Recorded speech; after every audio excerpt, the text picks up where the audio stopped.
शेखर 4 बहनों का इकलौता और सबसे छोटा भाई था। चारों बहनों की शादी हो चुकी थी। बीमारी के वजह से माता पिता का निधन हो चुका था। चारों बहनों ने अपने इकलौते भाई के लिए एक से बढ़कर एक लड़कियां ढूंढी, लेकिन शेखर हर बार कोई ना कोई बहाना बना देता और शादी के लिए मना कर देता। बहनें परेशान हो चुकी थीं। इस बार राखी पर अपने भाई से साफ साफ बात कर लेने की ठान कर चारों मायके आईं। यही एक ऐसा त्योहार होता था जब चारों बहनें मायके आती थीं।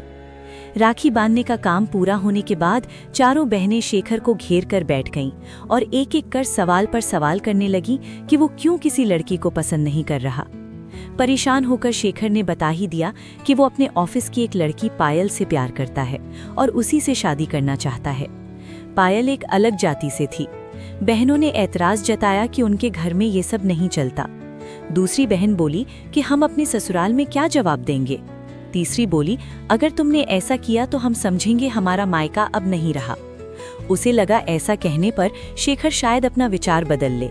शेखर जो बचपन से ही जिद्दी था, उसने अपना फैसला सुना दिया, मैं शादी करूंगा तो बस पायल से। चारों बहनें शेखर की जिद जानती थीं। चारों नाराज होकर अपने अपने ससुराल वापस चली गईं। शेखर ने सबको मनाने की बहुत कोशिश की, पर कोई नहीं माना। आखिर उसने पायल से कोर्ट मैरिज कर ली। ऐसे में बहनों ने उससे बोलना तक बंद कर दिया। शेखर को हर साल राखी पर अपनी बहनों की याद आती थी। पायल भी उस दर्द को समझ सकती थी। शेखर दोस्तों से अपनी बहनों की खबर लेता रहता था। पायल कहती कि अब तो बहुत समय बीत चुका है, आप ही फोन लगाकर बात कर लो, छोटे हो आप। शेखर, मैं तो बात कर लूंगा, मुझे किसी ने कुछ कहा तो फर्क नहीं पड़ेगा, लेकिन तुम्हें किसी ने कुछ कहा तो वो मैं सहन नहीं कर पाऊंगा। ये ना हो कि रिश्ते और बिगड़ जाएं। दिन बीते, साल बीते। एक दिन खबर आई कि शेखर की तीसरी बहन के पति का रोड एक्सीडेंट में निधन हो गया।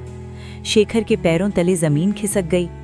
पायल ने शेखर के तुरंत निकलने की तैयारी कर दी। शेखर निकलते निकलते रुक गया। शेखर, मैं वहां कैसे? पायल, अभी आपकी सबसे ज्यादा जरूरत आपकी बहन को है। कोई कुछ बोल भी दे तो सुन लीजिएगा। और सुनिए, मैंने आपके बैग में एक चिट्ठी रखी है, वापस आने से पहले किसी एक बहन को दे दीजिएगा। शेखर चिट्ठी के बारे में पूछने की मनस्थिति में नहीं था। ठीक है, बोलकर निकल गया। शेखर बहन के ससुराल पहुंचा।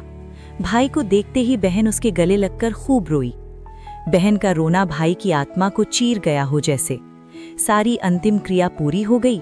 शेखर निकलने की तैयारी करने लगा। बड़ी बहन शेखर का सामान बैग में रखने लगी कि उसके हाथ पायल की रखी चिट्ठी आई। ऊपर ही लिखा था, दीदी एक बार जरूर पढ़िएगा।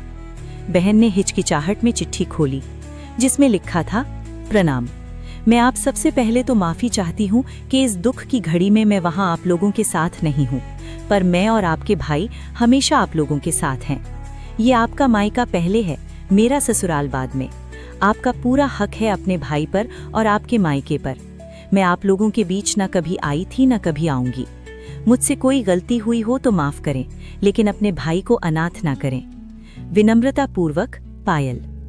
उस समय तो इस चिट्ठी का जिक्र बड़ी बहन ने किसी से नहीं किया। समय बीता, अगले साल की राखी आ गई। सुबह सुबह दरवाजे की घंटी बजी। पायल ने शेखर से दरवाजा खोलने को कहा। शेखर ने दरवाजा खोला तो सामने चारों बहनों को देखकर खुशी से चिल्लाने लगा, पायल देखो कौन आया है। पायल हाथ में पानी का ग्लास लेकर बाहर आई। वो जानती थी कि आज राखी पर शेखर की बहनें आने वाली हैं। ये बात पायल को उन लोगों ने ही फोन करके बताई थी। चारों बहनों ने कई साल बाद मायके में पैर रखा और सबसे पहले पायल को गले लगाकर धन्यवाद दिया। कहा, तुम्हारी चिट्ठी ने हिम्मत दी कि हम हमारे मायके आ सकें। तुमने आज हमारा मायका हमें वापस दे दिया। हमेशा खुश रहो। शेखर के हाथ में इतने सालों बाद उसकी बहनों ने राखी बांधी।